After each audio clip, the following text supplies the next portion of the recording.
Assalamualaikum warahmatullahi wabarakatuh.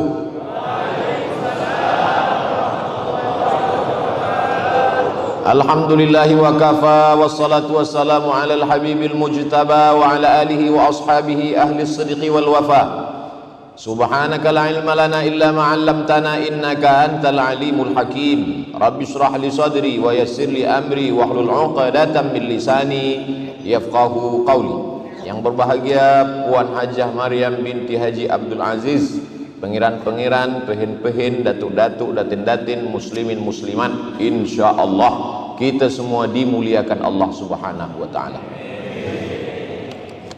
Idza ammanal imamu fa aminu.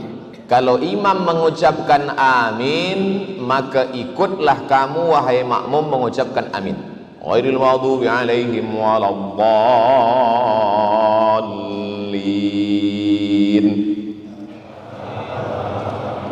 Tak boleh, imam belum. Ini itu mesti paham hadis. Idza amanal imam, imam dulu kata amin, baru makmum boleh amin. Boleh. Okey, kita ulang balik. Untung tak dalam sembahyang. Ihdinas siratal mustaqim, siratal ladzina an'amta 'alaihim ghairil maghdubi 'alaihim waladdallin. Amin. Itu baru betul. Idza ammanal imam fa amin. Kalau imam sudah mengatakan amin, barulah makmum ikut mengatakan amin. Man wafaqa ta'minahu, siapa yang lafaz amin dia bersesuaian sejalan dengan lafaz amin malaikat, ghufira lahu ma taqaddama min dzambih, maka diampunkan segala dosa-dosa dia yang telah lalu. Itu hanya diperolehi oleh orang yang sholat berjamaah di masjid. Itu rahasia yang pertama. Sekarang banyak makmum ni dua salah dia. Yang pertama, dia tidak ikut imam, dia mendahului imam. Ghairil maghdubi alaihim waladdallin. Ini namanya makmum Valentino Rossi. Dia nak cepat aja. Yang kedua, dia tak ikut bersama makmum lain. Ghairil maghdubi alaihim waladdallin. Amin. Dia diam aja. Amin. Macam belum makan. Manakala selesai sembahyang, kita tanya kawan kita, tadi imam cakap amin, semua jawab amin, awak kenapa diam? Orang dah ramai dah. Oh, tidak begitu. Bukan kerana suara orang sudah amin. Ketika umat Islam mengatakan amin, yang paling dibenci orang kafir adalah mendengarkan lafaz amin. Orang beriman sedemikian ramai mengatakan amin. Panjang alifnya, panjang ya. Amin. Artinya istajib. Ya Allah, kabulkanlah ya Allah. Ihdinas siratal mustaqim, tunjukkan kami jalan yang lurus. Siratal ladzina an'amta 'alaihim, jalan yang pernah kau berikan kepada mereka 4 orang. Minan nabiyyin, nabi-nabi, was-siddiqin, orang yang benar, jujur, amanah, wasyuhada, orang yang mati syahid, was-salihin. Ghairil maghdubi alaihim, bukan jalan orang Yahudi, waladdallin, bukan jalan orang Nasrani. Maka seketika itu semua orang berkatakan amin, bergoncang tiang aras, bangkit kemarahan orang kafir, menang orang beriman. Maka yang selama ini lemah, yang selama ini tak kuat mengatakan amin, selepas ini katakanlah amin. Adapun lafaz yang tak betul, salah. Waladdallin. Amin. Amin, percayalah. Amin, percayalah. Amin, jujur. Maka Nabi Muhammad itu bergelar Amin, jujur. Amin, percayalah. Amin, jujur. Amin, amankanlah. Amin, amankanlah.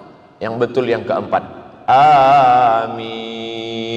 Kabulkanlah ya Allah. Kita tak tahu entah dari mulut yang mana doa itu menembus pintu-pintu langit dikabulkan Allah Subhanahu wa taala.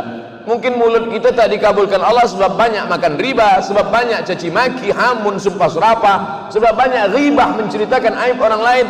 Tapi ada dia yang bukan ustaz, yang bukan profesor, yang bukan doktor. Sebab saya baru dapat semalam. Tapi rupanya hati dia bersih, dia selamat daripada riak.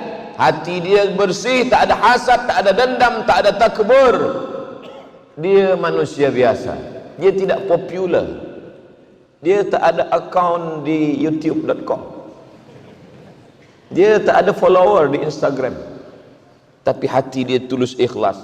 Mungkin sebab mulut dia itulah doa kita dikabulkan Allah. Dia hanya berkata amin. 1000 orang solat, yang 99 satu pun tak dikabulkan, tapi sebab yang satu orang ini, maka kita sentiasa merasa. Makanya doa solat istisqa minta hujan, tak ada istisqa bersendirian, istisqa berjamaah. Sebab apa? Bila turun hujan, orang tidak menyangka sebab doa sayalah hujan itu turun. Saya sampai hari ini belum pernah jadi imam istisqa. Walaupun beberapa kali jerebu, mereka minta saya tak nak jadi imam.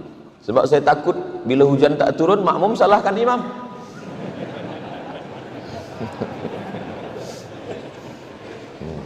Tapi kalau makmum tu mengaji, dia faham, dia takkan salahkan. Sebab tak tahu entah dari mulut yang mana doa itu dikabulkan Allah. Maka berjamaah. Kalau hujan turun, dia tak, sebab sayalah maka hujan itu turun. Cuba kalau bukan saya yang imam, mana turun? Iya kalau turun, kalau tidak. Oleh sebab itu maka ini hikmah yang pertama. Sampai hikmah berapa Ustaz sampaikan malam ini? Saya tak tahu hikmah yang keberapa. 60 minit habis. Sesuai yang tertulis 600 ml. Lepas itu kita jawab soalan 15 menit. Lepas itu kita akan berdoa bersama-sama. Yang kedua, ketika kita solat berjamaah nampak kaki imam, apakah iftirash atau tawarruk? Tawarruk, maaf beribu maaf cakap. Tawarruk rasa-rasanya tak boleh nak dicakapkan, tapi kerana masalah fiqh saya sebut juga. Tawarruk dari kata warik. Warik, maaf kalau silap salah, maknanya punggung, menempelkan ke lantai, maka disebut tawarruk. Yang kedua iftirash. Iftirash dari kata firash. Firash artinya tikar, menjadikan tapak kaki kiri menjadi tikar. Kita tak tahu apa itu duduk iftirash, apa itu duduk tawaruk. Dari mana kita tahu duduk ni duduk iftirash, duduk tawaruk? Dari mata menengok kaki imam. Makmum shaf pertama menengok kaki imam. Selama ini dia salah duduk iftirash dan tawaruk, dia betulkan sebab dia tengok kaki imam. Yang shaf kedua menengok kaki makmum shaf ketiga. Apa pula shaf ketiga? Shaf kedua menengok kaki makmum shaf pertama, shaf ketiga menengok kaki makmum shaf kedua. Begitulah terus menerus. Maknanya apa? Dalam solat berjamaah tidak hanya tentang masalah doa amin, tapi juga belajar gerak-gerak solat. Sebab hadis Nabi hanya bercerita tentang kalimat, tapi bagaimana praktiknya nampak mata. Dari Nabi sembahyang ditengok sahabat, sahabat sembahyang dilihat tabi'in, tabi'in sembahyang dilihat tabi'in, tabi'in salat dilihat tabi'in salat dilihat imam mazhab salat dilihat muridnya, sampailah kepada guru-guru kita, sampailah kita sekarang. Mustahil orang yang solat berjamaah itu letak kakinya salah, kerana dia tasalsul birriwayat bisanad, dia tengok dengan kedua matanya sampai kepada Nabi Muhammad sallallahu alaihi. Maka tak boleh orang masuk Islam. Dari mana awak belajar solat masuk Islam? Saya beli buku, tuntunan solat, saya baca sendiri, saya solat sendiri. Salah. Jangankan geraknya, jangankan angkat tangannya, jangankan letak tangannya, jangankan duduk tasyahudnya, jangankan gerak tangannya, bacaannya pun pasti salah. Manakala dia buka Quran, dia tengok tulisan alif lam mim, alif lam mim, tulisan sama, bunyi beza. Alif lam mim dibaca alam nasrah, alif lam mim tidak dibaca alam, alif lam mim. Dari mana dia tahu beza alif lam mim dengan alam nasrah? Dari telinga mendengar imam.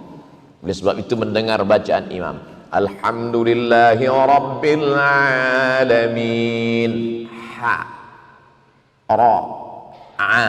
Di situ banyak orang salah. Ha, dipegang dada, tak bergetar dia, itu huruf ha. Tapi kalau dia bergetar, alhamdulillahi lillahi hi, dipegang dada bergetar, hi, ha besar. Kalau tak bergetar, ha kecil. Kalau sedang mengajar, gosok gigi dulu. Kita khawatir dua kemungkinan, kalau tak imam pengsan, makmum mati. Sebab itu maka ini adalah belajar. Maka orang yang niat salat berjamaah ke masjid, niat dia niat belajar. Man kharaja fi talabil ilmi, siapa yang keluar rumah dengan niat menuntut ilmu, fahuwa fi sabilillah, maka dia sama seperti orang yang berjihad fi sabilillah hatta yarji'a, sampai dia pulang ke rumah. Jihad, jihad, jihad, jihad. Subuh jihad, zuhur jihad, asar jihad, maghrib jihad, isya jihad, malam jihad. Tak betul. Mana aku pernah pergi jihad ke Rohingya, aku tak pernah pergi jihad ke Uyghur, aku tak pernah pergi jihad ke Palestin. Kenapa dapat pahala jihad? Sebab niat dia ke masjid bukan hanya solat berjamaah, tapi niatnya adalah belajar solat. Nabi, di bawah Nabi sahabat, di bawah sahabat tabi'in. Tabi'in tak berjumpa dengan Nabi. Kalau ada tabi'in berjumpa dengan Nabi, namanya sahabat. Datanglah tabi'in berjumpa dengan sahabat. Nama sahabat ini adalah Khabbab ibnul Arth. Khabbab ibnul Arth. Ya Khabbab, ya, engkau pernah sembahyang bersama Nabi? Ya, saya sahabat Nabi, ikut perang dengan Nabi, salat di Masjid Nabawi bersama Nabi. Oh, kata tabi'in, Nabi itu kalau sholat mulutnya bergerak atau diam? Sholat zuhur, sholat asar, sholat yang tak berbunyi. Kata tabi'in, sahabat Khabbab ibnul Arth menjawab, Nabi kalau sholat mulutnya bergerak. Dari mana engkau tahu? Dari mana engkau tahu bahwa Nabi kalau sholat itu mulutnya bergerak? Kata Khabbab, bittirabi lihyatih, aku tahu mulut Nabi bergerak sebab janggutnya bergoyang.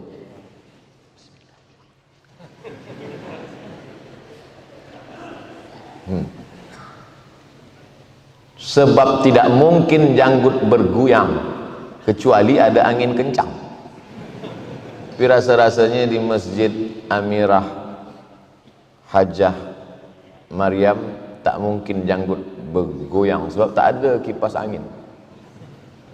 Dari mana sahabat tahu? Sebab dia nampak janggut bergoyang. Janggut bergoyang sebab tulang dagu bergoyang. Tulang dagu bergoyang sebab mulut melafazkan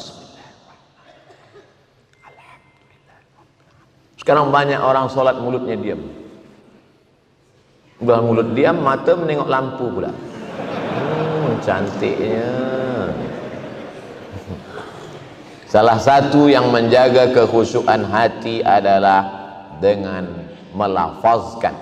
Beza antara membaca, dalam bahasa Melayu membaca, tapi dalam bahasa Arab beza antara membaca bergerak mulut dengan tak membaca. Kalau mulut membaca bergerak, namanya qiraah. Tapi kalau baca mulut tak bergerak, mutala'ah. Mutala'ah artinya tala'a yutali'u mutala'ah, mata menengok tapi mulut tak bergerak. Sekarang banyak orang disuruh qiraah tapi yang dia amalkan mutalaah. Salat bukan mutalaah tapi qiraah. La salata, tidak sah salat liman lam yaqra bi Fatihatil Kitab, bagi sesiapa yang tidak qiraah, bukan mutalaah. Bukan mutalaah tapi qiraah. Makanya orang yang qiraah salat zuhur asarnya pasti lama.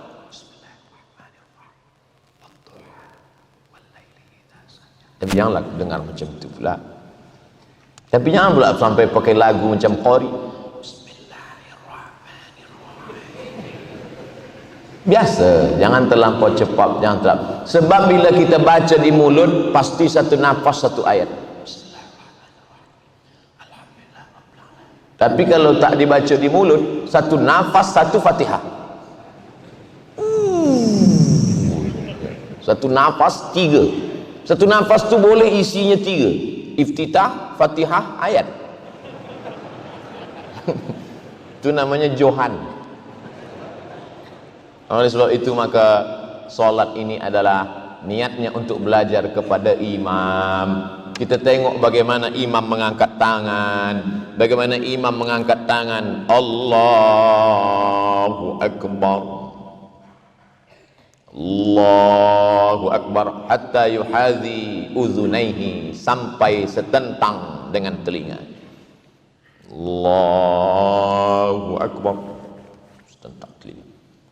Tapi ada pula hadis mengatakan sampai mangkibaihi, sampai bahu. Betul, sebab Nabi banyak kali salat. Mazhab Syafi'i dia ambil sampai telinga. Saya pun ambil sampai telinga. Allahu Akbar. Tapi ada pula orang sampai sebahu. Saya tak salahkan dia, sebab dia mungkin.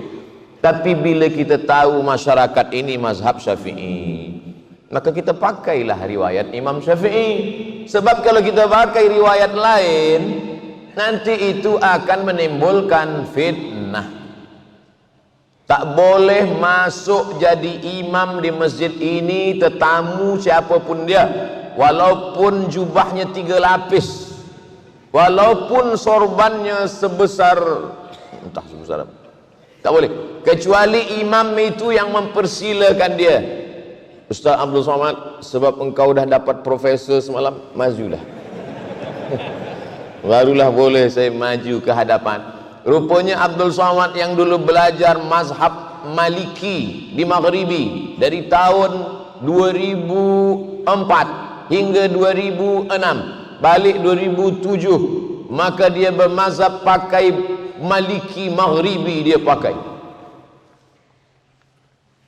Allahu Akbar. Nak tunjukkan dia beza. Aku bezalah dengan kamu sekalian. Tangan lepas ke bawah. Allahu Akbar. Niat hati dia nak tunjukkan bahawa dia faham mazhab Maliki. Tapi makmum di belakang dah berbisik-bisik. Ini profesor ni nampaknya ISIS ni. Menimbulkan fitnah. Jangan membawa mazhab lain kalau sampai di suatu komuniti yang bermazhab Syafi'i. Kami masyarakat Indonesia amnya bermazhab Syafi'i. Embassy, Indonesian Embassy di Rabat Maghribi, masa salat tarawih kami pun menjemput Profesor Dr. Ahmad Ar-Ruki. Datanglah dia menjadi imam tarawih. Biasanya orang Maghribi ini kalau baca ayat dia baca qiraat warsh, dan tiada pakai basmalah, tak ada bismillah. Dalam mazhab Maliki tak pakai bismillah. Alhamdulillahi rabbil alamin arrahmanir rahim maliki yaumiddin. Mimnya pendek. Kalau ada hamzah di atas waw tak dia baca. Alladzina yuqimuna as-shalah alladzina yu'minuna bil ghaib. Biasa bila dia jadi imam bersama orang Maghribi dia pakai qiraat warsh, dan bila dia menjadi imam dia pakai mazhab Syafi'i. Tapi malam itu di Indonesian Embassy dia jadi imam. Allahu Akbar. Bismillahirrahmanirrahim. Alhamdulillahi rabbil alamin. Selepas salat tarawih kami tanya, Syekh, kenapa pakai mazhab Syafi'i? Dia senyum. sebab kamu semuanya bermazhab Syafi'i. Aku tak ingin berbeza dengan kamu. Kamu penuntut ilmu faham, tapi orang yang lain ini tak faham, khawatir menimbulkan fitnah. Hari ini datang orang, dia pakai mazhab yang dia pelajari kerana ingin menunjukkan dia beza. Aku beza dengan yang lain. Oh, du'atul fitan, dakwah dai-dai yang membawa kepada fitnah. Saya sebelum bagi tazkirah ke Brunei Darussalam, first time, pertama kali datang, dibagi tahu Ustaz Abdul Somad, kita di Brunei Darussalam berpegang kepada akidah Asy'ari Ahlus Sunnah wal Jamaah dalam masalah tauhid, dalam masalah fiqh kita bermazhab Syafi'i, dan dalam masalah tasawuf kita Sunni, Junaid Al-Baghdadi dan Abu Hamid Al-Ghazali. Maka jangan keluar daripada ini. Saya diam saja, sebab saya ni memanglah itu, tapi saya tak jawab. Takkan saya katakan memanglah aku macam itu. Sebab itu mesti dijaga. Kerajaan mesti menjaga itu. Sebab kata Imam Al-Mawardi dalam kitab Al-Ahkam As-Sultaniyah, hukum hakam kesultanan, fungsi daripada kerajaan gunanya adalah ra'id din wad daulah. Ra'id din, menjaga agama. Jangan sampai orang datang merusakkan akidah Ahlussunnah, merosakkan sehingga muncul kerisauan jamaah, ikhtilaf fiqh, ikhtilaf. Alhamdulillah terjaga akidah Ahlussunnah wal Jamaah. Abul Hasan Al-Asy'ari, fiqh 4 mazhab, Hanafi, Maliki, Syafi'i, Hambali, tapi kita pakai fiqh Syafi'i. Ini semua untuk menjaga umat. Maka dalam sembahyang pun begitu juga. Alhamdulillah imam-imam kita menjaga itu. Ketiga, malaikat selepas solat subuh, selepas solat asar, ditanya oleh Allah Subhanahu wa ta'ala. Allah bertanya bukan karena tak tahu. Orang kalau bertanya biasanya sebab dia tak tahu, tapi Allah nak tanya sebab Allah nak bagi tahu pada sesiapa sahaja yang tak tahu. Kata Allah bertanya kepada malaikat, malaikat, ya. Jadi malaikat ini ada 2, malaikat siang, malaikat malam. Dia pakai sip juga, sip A, sip B. Lepas sembahyang asar, malaikat naik. Allah bertanya, malaikat, ya, masa engkau tinggalkan tadi, orang Jerudong buat apa? Kata malaikat, orang Jerudong ramai di masjid. Kenapa mereka ramai? Sebab mereka nak dengar tazkirah Profesor Dr. Abdul Somad. Masya Allah, itu kata saya je lah. Tapi di tempat lain malaikat bertanya, ditanya oleh Allah Subhanahu wa ta'ala, hai malaikat, ya, manakala engkau naik meninggalkan tugas malaikat malam, apa kerja manusia di bumi? Mereka berkumpul ramai, ya Allah, penuh. Mereka nak berzikir dengan aku? Tidak. Mereka nak buat apa? Nak menengok bola sepak. Berapa banyak budak-budak muda belia dari pukul 4 hingga azan maghrib tak sembahyang. Hayya 'alas salat, kata muazin di masjid. Di situ pula dia gol. Orang yang solat berjamaah, maka dia sedang dibanggakan Allah kepada para malaikat. Ini yang ketiga. Kira-kira bagaimana perasaan kita dibanggakan kepada para malaikat? Oh, susah untuk diceritakan dengan kata-kata. Jangankan dibanggakan kepada para malaikat, dibanggakan kepada para masyarakat Brunei Darussalam saja bangganya, Masya Allah. Pagi tadi ada yang kirim kepada saya screenshot, lupa pula, saya tengok kejap ya. Ada ini majalah ke, newspaper ke, wallahu a'lam bishawab. Tunggu kejap. Namanya Media Permata. Newspaper, tarikh Rabu 29, tajuknya pelajar cemerlang penyuluh kegelapan. Gambar paling besar Profesor Dr. Abdul Somad. Bangga, Masya Allah, bangga, rasa senang dalam hati, Masya Allah, bangga. Tapi ini bukan dibanggakan kepada manusia. Orang yang sholat berjamaah dibanggakan kepada para malaikat Raqib, Atid, Munkar, Nakir, Kiraman, Katibin, Israel, Mikail, Israfil, dan malaikat-malaikat yang tak ada nama disebutkan Allah Ta'ala. Maka nanti malaikat Munkar Nakir manakala kita mati, dia tengok, ini siapa Munkar? Kata Nakir, inilah yang dulu selalu kita tengok dibanggakan Allah. Oh, kalau gitu tak usah kita tanya lagi.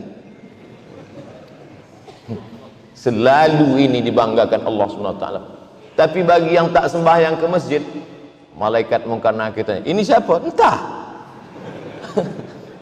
Siap-siap lah. Hammer dah siap lah. Oleh sebab itu maka malaikat-malaikat itu kenal dengan kita. Manakala manusia mati, datanglah malaikat membawa kain kafan min nur, terbuat dari cahaya. Turun malaikat membawa kain kafan dari nur, dari cahaya. Diambil rohnya, diletakkan. Kemudian malaikat membawa masuk ke pintu langit yang pertama. Apa kata malaikat? Inilah orang yang kami rindukan, sebab tiap-tiap hari catatan dia, catatan amal dia, pagi dia juga, petang dia juga, pagi dia juga, petang dia juga. Kami dah lama rindu dengan dia, tapi ajal dia belum juga sampai. Mudah-mudahan kita masuk itu. Tapi ada pula yang dirindukan oleh malaikat pengazab. Aku memang dah lama nak menghantam dia, gitu. Memang dah aku siap-siapkan dah, gitu. Oleh sebab itu yang belum juga sembahyang berjamaah ke masjid, sembahyanglah. Allahumma ballaghtu, Allahumma fashhad, sudah ku sampaikan ya Allah. Tak juga beriman kepada Allah, ku serahkan pada Engkau ya Allah. Malaikat-malaikat itu besar, Ustaz. Uli ajnihatin, bersayap, masna, 2 sayap, wasulasa, 3 sayap, waruba, 4 sayap. Bila dia letakkan sayapnya di ujung timur, yang satu sayap di ujung barat, maka habis dunia ini. Satu malaikat. Itulah maka malaikat itu terbuat dari nur. Andai malaikat itu terbuat dari kulit, dari daging, dari tulang, tak muat dunia ini. Sempit. Makanya malam Lailatul Qadar itu disebut dengan Lailatul Qadar. Qadar artinya sempit. Qudira alaihi rizquhu. Ada orang yang disempitkan rezekinya. Lailatul Qadar, malam yang sempit. Kenapa malam Qadar itu disebut malam yang sempit? Tanazzalul malaikatu warruh. Karena semua malaikat-malaikat turun beserta ruh. Makna ruh 2, kata ahli tafsir. Yang pertama ruh manusia. Yang kedua ruh Jibril alaihissalam. Maka dibanggakan Allah Subhanahu wa taala kepada para malaikat. Ini yang keempat. Pagi dibanggakan. Dulu waktu aku mau menciptakan manusia, apa kata malaikat? Ataj'alu fiha man yufsidu fiha wa yasfikud dima. Untuk apa kau ciptakan mereka ya Allah? Nanti mereka hanya akan berkelahi menumpahkan darah. Apa jawab Allah? Inni a'lamu ma la ta'lamun. Aku lebih tahu, kamu tak tahu. Inilah rahasianya wahai malaikat. Dulu yang kamu katakan mereka akan berkelahi menumpahkan darah, mereka akan berperang, mereka akan caci maki, mereka akan menikam. Hari ini kau saksikan mereka bersimpuh di rumahku, mereka berjamaah mengagungkan aku. Maka kita semua malam ini dibanggakan Allah Ta'ala kepada para malaikat. Yang penting istiqamah. Qul amantu billah tsumma istaqim. Masuk yang keempat. Assalamualaikum warahmatullahi. Assalamualaikum warahmatullahi. Kita biasa bersalaman. Assalamualaikum. Assalamualaikum. Kalau sebelum sembahyang tadi dia tiada bersalaman, tadi sebelum sembahyang sebab lambat dia masuk ke dalam shop, tak sempat tengok kiri kanan, Allahu Akbar. Selepas sembahyang baru dia tengok, Datuk, pakcik, sunnah. Sebab dalam hadis, idzal taqal muslimani, kalau 2 orang muslim berjumpa, wa yaltaqiyani bertatap muka berhadap-hadapan, wa yatasafahani berjabat tangan, illa ghufira lahuma diampunkan Allah dosa-dosanya. Maka bersalaman pertama kali berjumpa bertatap muka sunnah. Tapi kalau sudah bersalaman sebelum sembahyang jumpa di pintu sudah bersalaman, selepas sembahyang dia salam lagi, mubah. Bukan kata Abdul Somad, Imam Nawawi dari kalangan mazhab Syafi'i. Kalau sebelum sholat dia belum bersalaman, selepas sholat dia bersalaman, sunnah. Kalau sebelum sholat dia sudah bersalaman, selepas sholat dia salaman lagi, mubah. Yang terbalik, nanti keluar dari masjid ditanya orang, apa hukum bersalaman selepas sholat? Mubah ke sunnah? Aku pun lupa pula. Sebelum sholat sudah salaman, selepas sholat salaman lagi, mubah. Sebelum sholat tak ada salaman, selepas sholat baru bersalaman, sunnah. Kata Imam Nawawi. Yang tak boleh itu sedang sholat salaman, itu tak boleh. Ada orang sholat ni dia tak tengok tempat sujud, dia tengok sebelah. Datuk, kata dia, sihat Datuk. Batal sholat. Mungkin orang yang buat macam tu dua je. Pertama budak kecil, yang kedua mu'alaf baru masuk Islam. Mu'alaf dia tak belum tahu, dia sangka sembahyang tu boleh bersalaman. Bila ada orang macam itu, maka kita maafkan. Boleh jadi dia khilaf, dia tersilap, dia tersalah. Makna yang keempat apa maknanya? Dengan bersolat berjamaah di masjid kita sedang bersilaturahim. Man ahabba ayyubsata lahu fi rizqihi, siapa yang mau dilapangkan rezekinya, dibanyakkan rezekinya, wa yunsa'alahu fi atharihi, dipanjangkan umurnya, falyasil rahimahu, hendaklah dia menyambung tali silaturahim. Sambung balik silaturahim. Sekarang ada orang menyambung tali silaturahim di kafe, masuk 2-3 lagu. Silaturahim apa ni? Menyambung silaturahim di mall, menyambung silaturahim di tempat maksiat. Na'udzubillah. Namanya baik, tapi perbuatan itu tak baik. Awak ni sedang apa? Saya sedang mencuci. Oh, mencuci baik, tapi mencuci maaf dengan air kencing, dengan air najis, mana boleh? Mencuci dengan air najis, kain yang bersih pun menjadi najis. Na'udzubillah. Maka tidak ada jalan silaturahim yang paling baik kecuali yang keempat, di masjid. Alhamdulillah. Di mana awak berjumpa dengan dia? Anak kita bertanya kepada kita, ayah. Ya anak, ya Ananda. Di mana ayah dulu berjumpa dengan kawan ayah pakcik ini? Ayah dengan pakcik ini dulu kenalnya di masjid. Sedap kita bercerita di masjid. Malu kadang seorang ayah bercerita kepada anak, ayah, ya, ayah kenal pakcik di mana? Kami dulu sama-sama mabuk. La ilaha illallah. Wal iyaz billah. Tapi tak apalah, dulu mabuk, selepas itu hijrah, taubat, baik juga. Illa man taba, siapa yang taubat, wa amana, beriman dengan baik, wa amila amalan salihah, beramal saleh. Saya dari tadi tengok ke arah jamaah sana, satu pun tak ada menengok saya. Saya sempat sakit hati juga sikit. Kenapa jamaah ni nak tengok ke sini? Rupanya ada gambar lebih besar dan lebih handsome di sana. Masya Allah, tabarakallah. Oleh sebab itu maka dengan menengok muka, menengok wajah, kita tahu dari tatapan matanya, dari tatapan mata jendela jiwa. Jiwa ni dari matanya kita tahu. Ustaz Abdul Somad, ya, saya tengok mata Ustaz. Kenapa? Mengantuk lah. Saya tengok Ustaz ni kurang rehat lah, kata jamaah. Oleh sebab itu maka kita mesti banyak-banyak bersilaturahim. Kadang kita ni lemah, letih, tak ada semangat. Tapi bila orang datang ramai, bangkit semangat. Banyaklah jamaah bila tengok saya sebelum bagi tazkirah, dia bisik ke telinga saya, Ustaz sehat, sanggup bagi tazkirah? Dalam hati saya, tengok aje lah nanti.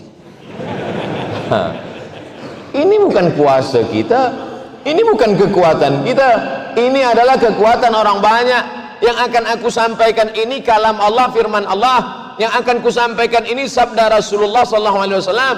yang akan aku jumpai ini adalah hamba-hamba Allah, tempat aku berpijak bumi Allah, maka apa yang menghalangi aku untuk menyampaikan itu semua? La haula wala quwata illa billah. Ini bumi Allah.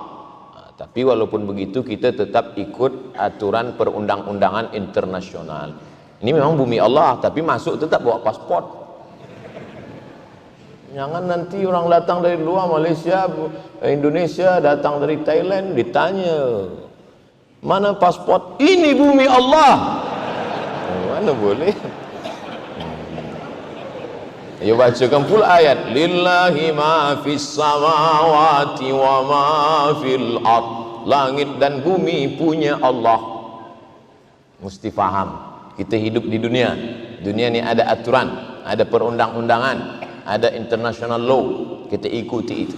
Nah, ini semua kebaikan-kebaikan, banyak-banyak bersilaturahim. Kenapa kita tengok orang sakit? Sebab orang sakit ni sedang down, sedang lesu, sedang letih, sedang takut, sedang cemas. Datanglah kita menengok dia. Saya pernah tengok orang yang sudah tua, lama sakit, terbaring di rumah sakit. Tapi manakala saya datang, saya ajak dia bercerita tentang kaherah. Umur dia mungkin 50, 60, 70. Tapi dia dulu belajar kaherah. Saya datang, saya tanya, Ustaz, macam mana dulu kaherah? Dia bercerita, dulu masa saya di kaherah, saya kenal sini, bangkit semangat dia. Isteri anak dia pun heran, ayah sihat balik. Selama ini dia terbaring saja di rumah sakit, di hospital. Selepas itu dia balik terbaring di bilik. Tapi selepas kami datang menengok, melawat dia, dia bangkit semangat. Dia duduk di bilik tetamu, cerita sampai akhirnya kami balik. Artinya apa? Dengan bersilaturahim akan membangkitkan semangat. Makanya kita cerita dengan orang sakit itu, Ustaz Abdul Somad, ya, kata doktor saya ni tak lama lagi matilah Ustaz. Jangan takut, doktor tu nak mati, sihat. Maka kita menengok orang sakit ni, kita bangkitkan semangat dia. Bila kita silaturahim ni, kita bangkitkan spirit hidup dia. Jangan kita pula menakut-nakuti dia. Pak Cik, saya tengok kalau macam ni rasanya tak sampai hari Jumaat. Oleh sebab itu maka kita bangkitkan semangat. Begitu juga dengan solat berjamaah. Assalamualaikum warahmatullahi wabarakatuh. Assalamualaikum warahmatullahi wabarakatuh. Sehat. Alhamdulillah. Saya mungkin sihat ini sebab banyak berjumpa dengan orang. Macam-macam orang saya jumpa. Bentuk macam-macam. Assalamualaikum Ustaz. Waalaikumsalam. Macam-macam cara salam. Ada begini, ada begini, ada begini, ada pula begini, lepas tu begini. Macam-macam manusia saya jumpa.